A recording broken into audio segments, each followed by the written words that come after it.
दारुल हुकूमत दिल्ली के एक पुलिस स्टेशन में हेड कांस्टेबल की पिटाई का चौंका देने वाला मामला सामने आया है। सोशल मीडिया पर तेज़ी से वायरल हो रही आनंद विहार थाने के एक हेड कांस्टेबल की पिटाई की वीडियो से अंदाज़ा लगाया जा सकता है कि मुजरिमों में दिल्ली पुलिस का खौफ कैसे ख़त्म हो गया है।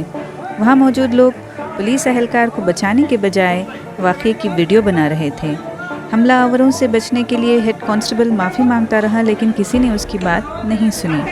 दरअसल 30 जुलाई की रात एक गांव के दो फरीक झगड़ा लेकर थाने पहुंचे और बतौर कार्रवाई हेड कांस्टेबल ने एक नौजवान को थप्पड़ रसीद कर दिया और इस नौजवान ने जवाबन कांस्टेबल की पिटाई कर दी। सारिफीन ने पुलिस एहलकार पर हमला करने वालों के खिलाफ कार्रवाई का मुतालबा किया है।